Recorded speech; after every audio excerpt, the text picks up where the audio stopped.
मित्रों नमस्कार, आप हैं बसंत गुरु जी के साथ। आइए आज जानते हैं ज्योतिष और खगोल शास्त्र का एक छोटा सा ज्ञान कि मल मास क्या है, इसे खरमास क्यों कहते हैं और ये अधिमास कैसे है और ये लिप वर्ष कहलाता है। साथ में मित्र इससे बहुत से जुड़ी हुई भ्रांतियां हैं कि इस माह में आपको कोई मांगलिक कार्य नहीं करना चाहिए, कोई शुभ कर्म नहीं करना चाहिए वगैरह वगैरह। और हमारे भारतीय लोगों में, हिंदुओं में विशेषकर इसके प्रति बड़ी भय व्याप्त हो गया है, एक बड़ी भ्रांति है। आइए हम इस विज्ञान को समझते हैं कि जब यह पुरुषोत्तम मास है तो फिर मांगलिक कार्य क्यों नहीं हो सकता, या क्यों कर लेना चाहिए, क्या करना चाहिए, क्या नहीं करना चाहिए।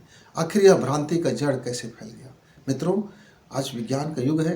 इस विज्ञान के युग में आप किसी चीज़ को आधा अधूरा जानते हैं तो सबसे बड़ा नुकसानदायक होता है। आधा ज्ञान बड़ा खतरनाक, आधा जानकारी बड़ी गलतफहमियाँ। इसलिए या तो आप इस ग्रह नक्षत्र और ज्योतिष की बात ना माने, या तो फिर आप जब सुनते हैं, मानते हैं, तो उनसे पूछिए कि आखिर ऐसा क्यों क्यों।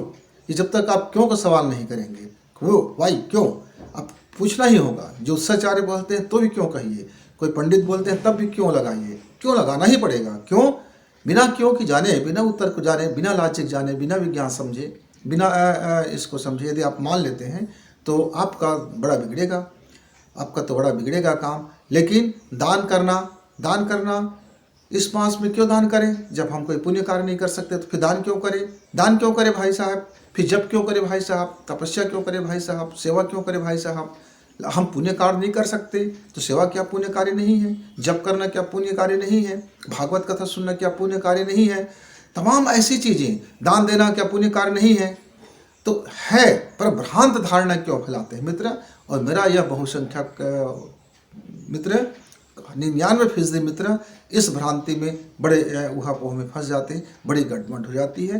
तो जानने की कोशिश करते हैं ज्योतिष के हिसाब से और अपना खगोल शास्त्र के हिसाब से, और फिर आज का हमारा विज्ञान क्या कहता है, एनर्जी विज्ञान क्या कहता है, हमारा भौतिक विज्ञान क्या कहता है, रसायन विज्ञान क्या कहता है, जैव विज्ञान क्या कहता है, ताकि हम जानकारी लेकर के अपने इस ज्ञान को जानने के बाद फिर तय करें कि हमको इस माह में क्या करना चाहिए। जीवन का एक ऐसा पाठ, जब हम किसी अल्प ज्ञान में, सुनी सुनाई बात में, बिना उसके लॉजिक समझे, बिना उसके विज्ञान को समझे, यदि किसी बात को हम यूँ मान लेते हैं तो मन में एक कसक रह जाती है, एक तकलीफ़ हो जाती है कि क्या यह सही है, क्या यह गलत है। मेरे एक मित्र ने मंगल कामना के साथ शुभ कर्म करना चाहा, अपने घर में मांगलिक कार्यक्रम की रचना किया। यद्यपि एक विद्वान ने उनसे कहा कि यह राम जानकी जी का जो विवाह का दिन है बड़ी शानदार है, इसमें आपको किसी प्रकार की न मुहूर्त देखने की ज़रूरत है, न जानने की ज़रूरत है, क्योंकि उस दिन शुभ लग्न में हमारे प्रभु श्री राम और जानकी जी का विवाह संपन्न हुआ था। मित्र, एक दूसरे पंडित जी ने उनसे कहा कि आप खरमास में आप मंगल कार्य मत करें, आपके घर में तबाही आ जाएगा, जीवन भर अनबन बने रहेंगे और आपके संतानों में सुख नहीं होगा, घर में इसका फलित नहीं होगा। एक दूसरे पंडित जी ने उसे और कहा कि यह बहुत, इस समय में, इस मास में कोई देवता नहीं होता, कोई स्वामी नहीं है, आप ऐसे मांगलिक कार्य ना करें। मित्र, वो मित्र मेरे बड़े उलझन में चले गए, बड़े उलझन हो गया, अब क्या करें क्या ना करें। उसने मुझसे कहा, गुरुजी क्या यह जो है क्या किया जाए। मित्र का चिंता होना स्वाभाविक है, क्योंकि सभी आदमी ज्योतिष का अध्ययन नहीं करते, सभी व्यक्ति खगोल विद्या की जानकार नहीं होते, सभी व्यक्ति इस बृहद शास्त्र को अध्ययन नहीं करते, वेद और वेदांग को अध्ययन नहीं करते, अलग अलग उसके अंग और उपांग को अध्ययन नहीं करते, उसके तथ्यों पर नहीं जाते, उसके फार्मूला को नहीं देखते, न उनको विज्ञान समझ में आती है। उनको तो यह समझ में आता है कि चलन क्या है, प्रचलन क्या है, रीति क्या है, रिवाज क्या है, उनके पुरोहित ने क्या कह दिया, उनके लोगों ने, बड़े लोगों ने क्या कह दिया, और उसको मान ली जाती है। तो मित्रों, आइए हम इसके विज्ञान को समझते हैं। जब कोई एक वर्ष में, हमारे इस धरती में, भारतवर्ष में 12 माह का एक वर्ष माना गया, लेकिन एग्जैक्ट 12 माह का एक वर्ष नहीं होता है। आप इसीलिए देखते हैं कोई माह आपका 28 दिन का है, कभी कोई माह 29 दिन का होता है, कभी कोई माह 30 दिन का होता है, कभी कोई माह 31 दिन का होता है। आप देखते होंगे कि एकादशी के ऊपर द्वादश हो जाता है, तेरस के ऊपर चौदस हो जाता है, अमावस्या हो जाता है, यानी बीच बीच में एक दो तिथियां लुप्त होते रहते हैं। इसलिए हमारी जो 15 दूनी 30 दिन का जो गुड़ा भाग है, ये हमारा मिस्टेक हो जाता है। यदि हम फिक्स गुड़ा भाग में चलें तो फिर हमारा कितना होगा, 360 दिन का एक वर्ष होगा। तो हर वर्ष में 5.5 दिन आपका बच जाता है। ये 5.5 दिन का बचत हो जाता है, ये कहाँ जाए, क्या करें?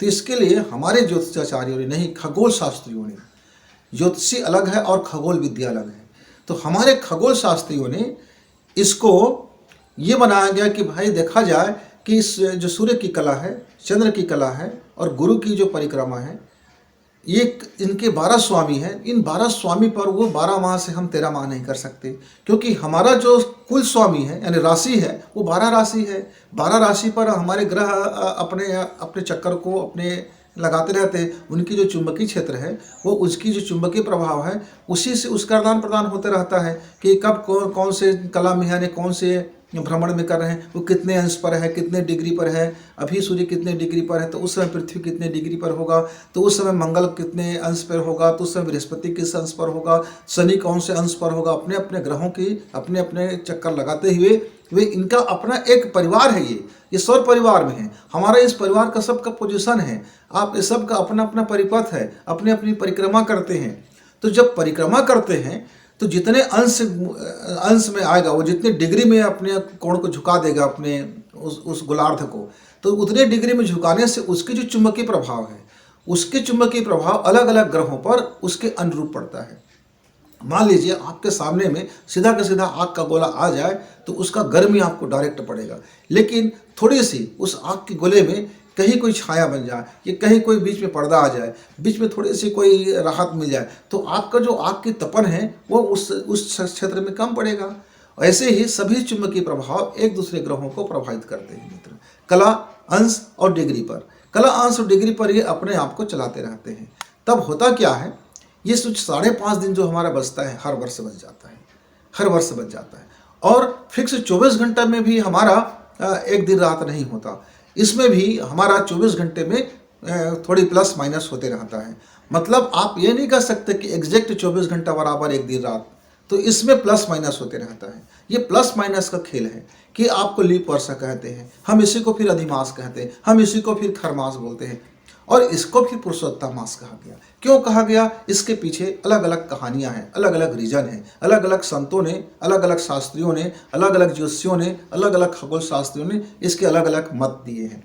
पर अंततः मैं आपसे यही कहना चाहूँगा मित्र, छोटी भाषा में, कि जब मेरा 12वां महीना में एक साल ना हो, 12 महीना 11 महीना में बदल जाए, और हमारा जो 12 महीना है जो 11 महीना अब हो गया, तो हमको 1 माह की और ज़रूरत पड़ जाती है, 13वें माह की। वो 13वें माह कभी 13 माह हो नहीं सकता, वो 12 माह में ही गिनती होगा, क्योंकि पृथ्वी की जो कलाएं हैं, अंश है, परिक्रमा घूमने का है, वो तो 365.5 मान आधा दिन, 366 भी पूरा नहीं होगा, 365 भी नहीं होगा, 366 भी नहीं होगा, यानी मध्य में आएगा। तो उसका तो फिक्स है, उसकी परिक्रमा का गति फिक्स है, उसकी जो काल गति फिक्स है, उसकी अंश फिक्स है, उसकी डिग्रियां फिक्स है। तो ये जो लोप होते रहता है, यानी प्लस माइनस होते रहता है, प्लस माइनस। आप चिल्हर, आप कभी दुकान में कोई सामान खरीदते हैं तो 10 रुपया 90 पैसा का बिल बन गया, तो राउंड फिगर में या तो आपसे 11 रुपये ले लेगा, या तो फिर वो 10 रुपये ले लेगा, या 10-50 कर लेगा। तो इस तरह से राउंड फिगर बनाते रहते हैं। तो हम लोग भी एक वर्ष को राउंड फिगर में 365 मान लेते हैं 24 घंटा को राउंड फिगर में हमारा एक दिन रात है, हम मान लेते हैं, और इसी माना में चलते रहता है पूरा गुड़ा भाग। पर जब खगोल शास्त्री इसको अध्ययन करते हैं, तब वो देखते हैं कि हमारा इस वर्ष 1 मास अधिक हो रहा है, मतलब 12वें माह 2 बार हो रहा है, मैं 2 12 माह हो रहा है, आप ऐसा कह सकते हैं। तो ये जरूरी नहीं कि हर बार दिसंबर में आए, कि नवंबर में आए, कि अक्टूबर में आए। ये अलग अलग लीप वर्ष में, ये अलग अलग महीना में, ये अलग अलग कलाओं के साथ में अलग अलग महीनों में लीप वर्ष आता है। तो आप इस बार हमारा जो लीप वर्ष जो शुरू होगा, हमारा जो अधिमास शुरू होगा, वह 16 दिसंबर से होगा, और ये 15 जनवरी तक चलेगा। 1 माह 30 दिन इसको माना गया है, इसको फिक्स 30 दिन ही माना गया है। अधिमास कभी 31 दिन का नहीं होता, अधिमास कभी 28 दिन का नहीं होता। अधिमास 30 दिन का होता है, ये 28 दिन का भी होता है लेकिन हम तब भी उसको 30 दिन मानते हैं। ये 31 दिन का भी होता है लेकिन तब भी हम इसको 30 दिन मानते हैं। मानते हैं तो मानते हैं। तो ये इसके इस वर्ष जो हमारा जो अधिमास होगा वो 30 दिन का होगा, 30 दिन का पूरा 30 दिन चलेगा ये। मित्रों, तो आप ये समझ गए कि हमारा जो अलग अलग वर्षों में जो बचा हुआ दिन है, अब 6 दिन हमारा एक वर्ष में बच गया और उसी वर्ष में और कुछ तिथियां एक दूसरे से लुप्त होने के कारण वह जो 6 दिन का जो मास था बचा हुआ था वो तो बच गया और 5-6 दिन और बच गया। इस तरह करते करते 3 साल में हमारा 30 दिन का विलोपित हो जाता है, यानी 30 दिन कमी पड़ जाता है 12 महीना में। 12 राशि 12 ग्रह चलते रहते हैं। तो मित्र, आप ऐसा समझ लीजिए कि 12 माह का 12 राशि है। अलग अलग राशि में हमारा सूर्य की परिक्रमा होता है। तो जब धनु राशि में सूर्य गोचर करे, मतलब जब धनु राशि का काल आए, उस समय जब धनु राशि में रहे और सूर्य अपने गुरु के घर में वह जाता है निमंत्रण देने, उनकी सेवा करने। तो ऐसा माना जाता है हमारे ज्योतिषियों के अनुसार से कि सूर्य राशि धनु या मीन राशि में जब अपने गुरु के घर में जाता है तो अपने गुरु सेवा में तल्लीन हो जाता है। जब वो गुरु सेवा में लग जाता है तब राजा विहीन हो जाता है राज्य, यानी प्रजा का उस समय फिर राज हो जाता है। फिर वहाँ कोई देवता, कोई देवी, किसी का कोई आधिपत्य नहीं रह जाता है। अब जब किसी का कोई आधिपत्य नहीं है तब आप किसको आवाहित करेंगे, किसके संरक्षण में कोई कार्य करेंगे, किस देवता की मनुहार करेंगे, किसको स्वामी मानेंगे? तो ये संकट उत्पन्न हो जाता है। अब ये सूर्य के जब राजा, सूर्य राजा है हमारे राशियों का और वह अपने गुरु के घर में आ जाता है और गुरु की सेवा में लग जाता है, तो गुरु भी देखता है कि उनके घर में राजा आया हुआ है। तो अपने जो गुरुत्व दायित्व है, अपने जो शिक्षकी दायित्व है, अपने जो कमांड दायित्व है, जो अपने ब्रह्मांड को वह जो ज्ञान देने का दायित्व है, जो कर्तव्य बोध का दायित्व है, वह भी राजा के आने के कारण से वह अपने पदच्युत हो जाता है। मतलब अपने गुरु पद से वो नीचे उतर आता है और वह राजा आया हुआ है मान करके उनकी भी सेवा में लग जाता है। यानी राजा गुरु के सेवा में लग गए और गुरु राजा के सेवा में लग गए।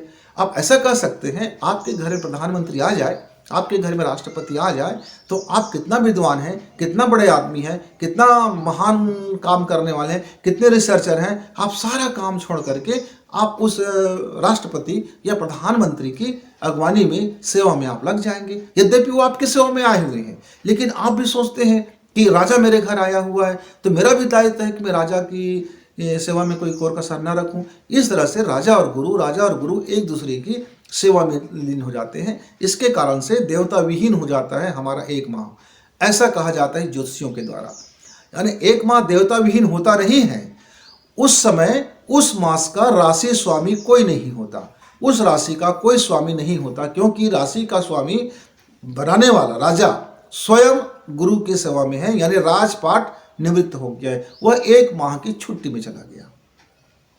क्योंकि उस माह का अब कोई स्वामी नहीं है, तो मांगलिक कार्य करने वाले हमारे पंडिताचार्यों ने, हमारे आचार्यों ने, हमारे ज्योतिषियों ने यह भ्रांति फैला दी कि इस माह में कोई राशि का स्वामी नहीं होने से आप कोई मांगलिक कार्य ना करें, कोई शुभ कार्य ना करें, यह अनिष्ट हो जाएगा, आपके परिवार में कलह रहेगा। यदि आप विवाह करते हैं तो पति पत्नी के बीच में जीवन भर अनंत काल तक दुख बना रहेगा, पीड़ा बना रहेगा, शुभ नहीं होगा, अशुभ ही अशुभ होगा। ऐसा भ्रांति फैल जाने से जनमानस डर गए, जनमानस ने पूछा नहीं क्यों भाई, जब मेरा इस देश लोकतंत्र में है, इस लोकतंत्र को राजतंत्र से बेहतर माना गया है, यदि मेरा राशि कोई स्वामी नहीं है और उस समय प्रजा का राज है, प्रजा जिसको चाहे अपना स्वामी मान ले, प्रजा जिसकी चाहे अपनी मनुहार कर ले, तो उस समय तो कोई भी देवता हमारे ज़्यादा अनुकूल होंगे कि हमारे प्रतिकूल होंगे? बताइए तो सही जरा। जब देवताओं में लोकतंत्र स्थापित होगा तो वह भी तो एक बेहतर काल होगा ना, कि क्योंकि उस समय कोई ऐसा घमंडिया राजा नहीं होगा जो कह सके कि 30 दिन मेरे लिए है। तो उस समय जो व्यक्ति जिस देवता को मान लेता है वह देवता सर्वाधिक प्रसन्न हो जाता है, क्योंकि उस समय उस देवता को आवाहन करने वाला, पूजन करने वाला, उसकी मनुहार करने वाला, उनको सम्मान देने वाला कोई रह नहीं जाता है। अब उस समय आप सम्मान दोगे भाई तो आपसे नाराज क्यों होगा? क्यों नाराज होगा? नाराज होने का सवाल ही नहीं है। आपके घर में कोई मेहमान, किसी व्यक्ति कोई भूखा बैठा है, हमारे देवताएं भूखे बैठे हैं, उस समय कोई व्यक्ति लेकर के उसको खाना देगा तो सर्वाधिक खुश होगा कि दुखित होगा? ये थोड़ी सी भ्रांतियां हमारे समाज में फैल गया मित्र। इस भ्रांति को जरा ठीक करें। तो उस समय उस माह का कोई राशि का स्वामी नहीं होता, कोई मालिक नहीं होता। तब क्या हुआ, इस कहानी में आगे चलते हैं। हमारे ऋषि बताते हैं कि आगे चल करके जब ये 13वां माह का आया तो इनका उपहास होने लगा कि अरे यार, इस 13वें माह का तो कोई नहीं है, ये अनाथ है, ये आवारा है, ये लफंटूस है, इस माह में कुछ मत करो, इस माह में कोई पूजन मत करो, इस माह में कोई मंगल कार्य मत करो। सारा धन धान्य खत्म होने लगा, व्यापार खत्म होने लगे। लोग सोचे अरे एक माह क्या हो गया, क्या हो गया, डरने लगे। तब इस मास ने ईश्वर से प्रार्थना की कि आखिर मेरा दोष क्या है प्रभु, कि मुझको मेरे माह में कोई मंगलिक कार्य क्यों नहीं करते, कोई शुभ कार्य क्यों नहीं करेंगे, क्यों भाई अशुभ कार्य के लिए कोई मुहूर्त नहीं देखते और शुभ कार्य के लिए इतनी ज़्यादा प्रपंच है। तब विराट ईश्वर ने कहा कि ये जो अधिमास होता है, जो थोड़ा थोड़ा हर पखवाड़े करके जो बचा हुआ, हर महीना करके बचा हुआ, ये थोड़ा थोड़ा करके मिश्रण होकर के जो एक माह बन गया है, तो इसका स्वामी कोई नहीं है। इस वक्त में जो भी पूजन होगा वो सीधा मुझे प्राप्त करेंगे। इस वक्त में जो भी आपका ईश्वर का प्रार्थना होगा वो सीधा, कोई मीडिएटर नहीं होगा, वो सीधा मुझे प्राप्त करेंगे। इस काल में कोई देवता स्वामी नहीं बन सकेगा। किसी भी पूजन कार्य के लिए कोई मीडिएटर देवता स्वामी नहीं बनेगा। इस समय जो भी पूजा पाठ होगा सीधा का सीधा वह विराट ईश्वर को समर्पित हो जाएगा। वह जिसका कोई स्वरूप नहीं है, निराकार है, ऐसे निराकार ईश्वर को सीधा प्राप्त होगा। तो सीधा प्राप्त होगा तो हमारे आचार्यों ने, हमारे पंडितों ने, हमारे ब्राह्मणों ने, हमारे ऋषि मुनियों ने एक चीज कह दिया कि इस मास में आप जब करो तब करो, पुण्य फल मिलेगा। अब देखिए यह शुभ कार्य है कि नहीं मित्र? जब करना शुभ कार्य है, तब करना शुभ कार्य है, भगवत कथा सुनना शुभ कार्य है, दान देना शुभ कार्य है। तो जब हम इतने सारे शुभ कार्य करते हैं और फिर उस विराट ईश्वर को साक्षी मान करके क्यों हम मांगलिक कार्य नहीं कर सकते? हम बीच में ये जो देवता रूपी मीडिएटर है, हम क्या ये मजबूरी है हमारी मित्रों? जरा समझिए इस विज्ञान को। जब डायरेक्ट राष्ट्रपति आपके घर में आ रहा है, बीच में कोई मुख्यमंत्री नहीं, कोई राज्यपाल नहीं, कोई प्रधानमंत्री नहीं, कोई मंत्री नहीं, कोई मंत्रिमंडल नहीं, सीधा का सीधा राष्ट्रपति आकर के आपके घर में विराजमान हो जाता है, तो उनके सामने आपका होना शुभ है कि अशुभ है? कितना गर्व की बात है। तो इस समय यदि कोई शुभ कार्य, मांगलिक कार्य करता है मित्र, तो उस विराट ईश्वर को वह भाग जाता है। आप किसी मूर्ति पूजा नहीं कर सकते, आप किसी देवता के स्पेशल नहीं कर सकते कि आप इसका स्वामी हैं। आपका पूजन विराट ईश्वर के प्रति होगा और विराट के साक्षी मान करके, उस निर्विकार को साक्षी मान करके, उस विराट ईश्वर को साक्षी मान करके हम ये शुभ कार्य यदि करते हैं तो डायरेक्ट इस ईश्वर ने कहा, ऋषियों ने बताया है कि वह सीधा मुझे प्राप्त होगा। कहते हैं कौन? विराट ईश्वर कहता है कि इस वक्त में जो भी प्रसाद देगा, जो भी आवाहन होगा, जो भी प्रार्थनाएं होंगी, जो भी कार्य होगा, जो भी मनवांछित मांगे होंगी, जो भी मनोकामना होगा, जो भी दान होगा, जो भी दक्षिणा दिया जाएगा, जो भी कार्य समर्पित होगा, वो सीधा का सीधा मुझे प्राप्त होगा, मुझे प्राप्त होगा। ऐसा करके उस विराट ईश्वर ने इस अधिमास से कहा। तब उस दिन से इस अधिमास का नाम पड़ गया पुरुषोत्तम मास। मित्र, जब लोगों ने उलाहना दिया, लोग उसको भले बुरे बोले, अनाथ बोलने लगे, तब अनाथ की भाषा में वो खर मास बना, खर मास बना। लेकिन विद्वानों ने कहा नहीं भाई, यह अनाथ नहीं है, ये हर माह का बचा खुचा दिन है। ये हर माह से 1 दिन, 2 दिन, 4 दिन, 5 दिन बच जाता है, लिप हो जाता है, कभी द्वादश में 13 हो जाता है, कभी आपका तृतीया में चतुर्थी हो जाता है, कभी चतुर्थी में पंचमी हो जाता है, कभी पंचमी में षष्ठी हो जाता है, कभी सप्तमी में अष्टमी हो जाता है, कभी अष्टमी नवमी हो जाता है। इस तरह से जो लिप हो जाता है, लोप हो जाता है, एक दूसरे से मिश्र हो जाते हैं। यानी कि 6 घंटा का एक तिथि हो गया और 6 घंटा की एक तिथि हो गया, या 12 घंटा की तिथि हो गया, 4 घंटा की तिथि हो गया। आप देखते हैं कई बार हम रक्षाबंधन में आते हैं तो 2 दिन रक्षाबंधन, 2 दिन गणेश जी की स्थापना, 2 दिन नवरात्रि की स्थापना, कभी 8 दिन का नवरात्रि, कभी 9 दिन का नवरात्रि, कभी 10 दिन का नवरात्रि। यानी कि टाइमिंग लिमिट नहीं है। वहां भी ये अधिमास और कम मास होते रहता है, कम मास और अधिमास, प्लस माइनस। तो उसको उस समय उलाहना की भाषा में फिर इसको खरमास कहा गया। विद्वानों ने जब गणना किया, खगोल शास्त्रियों ने कहा ये कोई ऐसा अनाथ मास नहीं है, तब उसको अधिमास कहा गया। और जब विराट ईश्वर ने इसको वरदान दिया, कहा कि इस मास में जो भी कार्य होगा वह मुझे ही प्राप्त होगा, तब उसको पुरुषोत्तम मास कहा गया।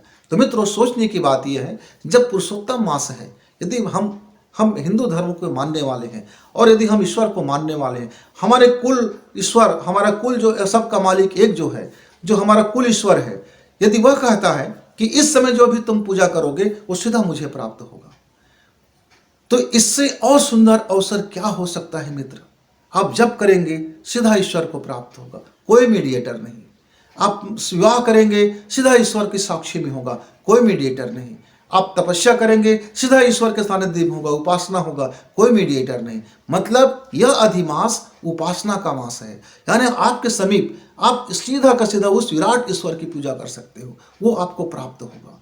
इसीलिए कहा जाता है कि ना अभी दिन में गिनती होता है, न रात में गिनती होता है, न आकाश में गिनती होता है, न पृथ्वी में गिनती होता है। मतलब ये टाइम लिमिट बाउंड से ये परे है।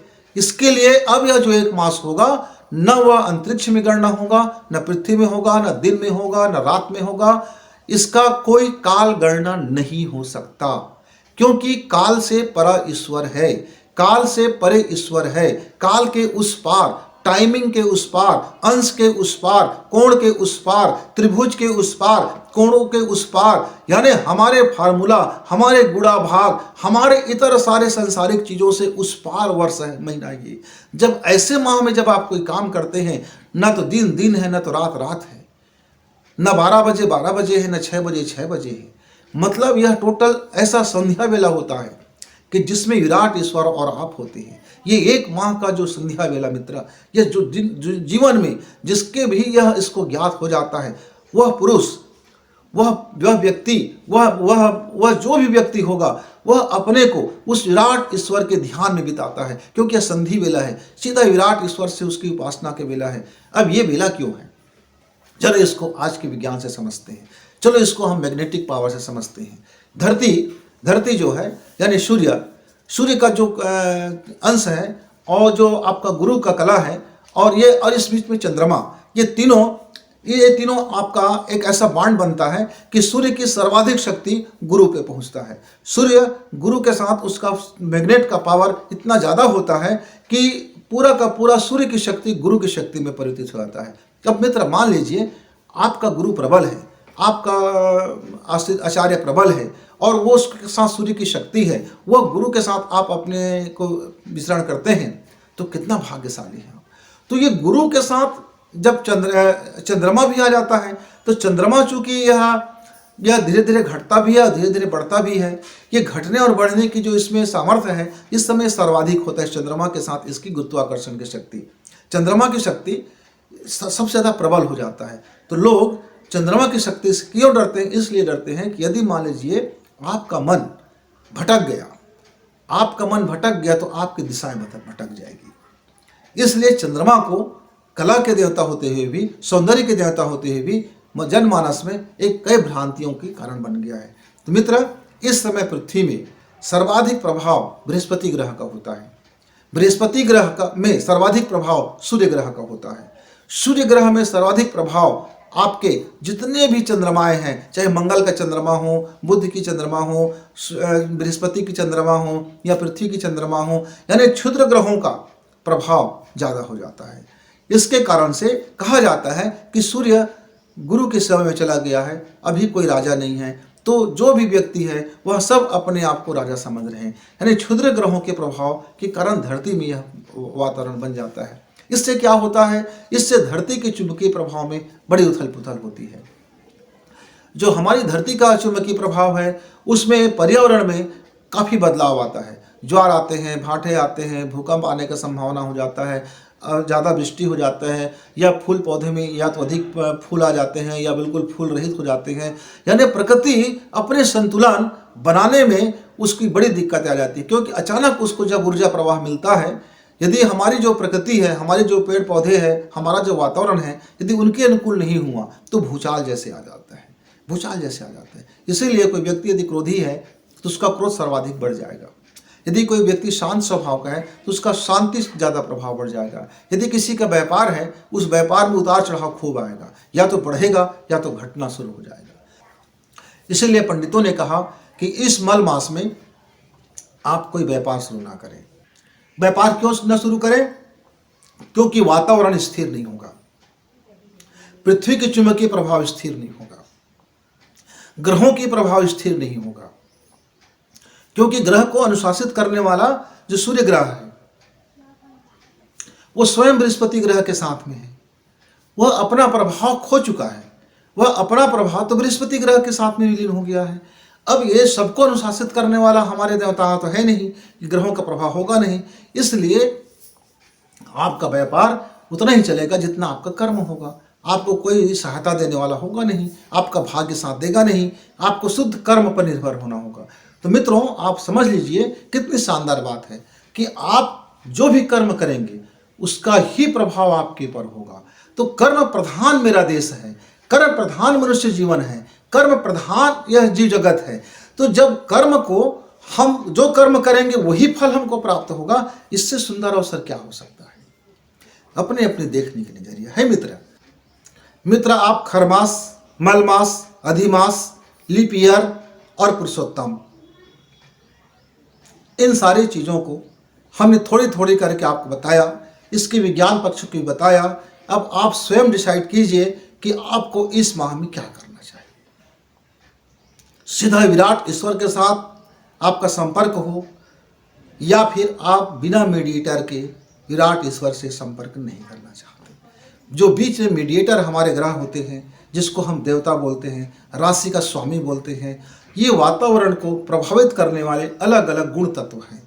उस समय अलग अलग गुण तत्व होते हैं, उन गुण तत्वों के कारण हमारा जीवन प्रभावित होता है। मित्रों, इसको हम छोटी सी बात समझते हैं, फिर मैं अपनी वाणी को विराम दूंगा। मान लीजिए गर्मी का दिन है, तो मेरे अंदर स्वाभाविक क्रोध बढ़ेगा। क्यों? गर्मी का तापमान यदि मुझसे सहन नहीं हुआ तो। ठंड का दिन है तो हो सकता है कि मैं बाहरी रूप से तो ठंड में रहूं, लेकिन मेरे अंदर की गर्मी बढ़ जाएगा, क्योंकि बाहर का वातावरण ठंडा है। लेकिन ऐसा सम वातावरण हो कि आपका शरीर अनुकूल, आपका मन अनुकूल, आपका सोच अनुकूल, आपका जीवन अनुकूल, माने न्यूट्रल पॉइंट, जीरो पॉइंट पर आप हैं। आप वहां से जो भी शुरू करेंगे यात्रा, वो आपका 100% होगा, वहां कोई प्रभावशील नहीं होगा। तो जो भी काम करेंगे वो 100% होगा। मान लीजिए किसी से प्रेम करते हैं, प्रेम का अभिव्यक्ति करते हैं, तो 100% हो गया, क्योंकि आप शुद्ध भाव से कर रहे हैं, आपका हृदय है, उसमें कोई मलिनता नहीं है। तो अलग अलग जो भाव आपका बनेगा, उसके अनुरूप आपका जीवन बन जाएगा। तो ये विचारों का जो गहन ऊर्जा है इस माह में बहुत क्रियाशील होता है मित्र। यदि मान लीजिए आपके मन में कोई मांगलिक कार्य कर रहे हैं, लेकिन आपके मन में शंका उठ गया, कहीं इनके जीवन में कोई खराबी तो नहीं हो जाएगा, तो वो खराबी शब्द अब उसके जीवन में अवतरित हो जाएगा। क्यों? शंका है आपके मन में, तो जीवन भर आप शंकाग्रस्त बन जाओगे।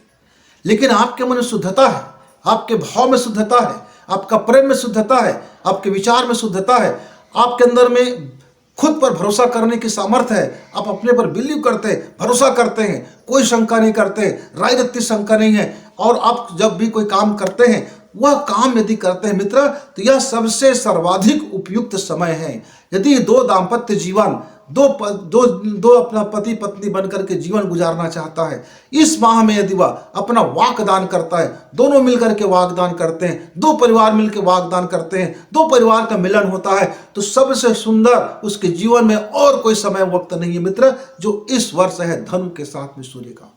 धनु के साथ में सूर्य जब आते हैं तो चंद्रमा उसके पीछे हो जाता है, और गुरु चूंकि रहते हैं, तो गुरु होने के कारण जो चंद्रमा की जो घटने की कला है वह प्रभावित नहीं करता, लेकिन चंद्रमा की जो सुवास की कला है, जो कलात्मक कला है, वो प्रभावित होता है। तो मित्र, इस समय यदि आप व्यापार करते हैं, नियत आपका शुद्ध होगा तो व्यापार बढ़ेगा। यदि विद्या अध्ययन करते हैं, नियत अच्छा होगा तो विद्या अध्ययन बढ़ेगा।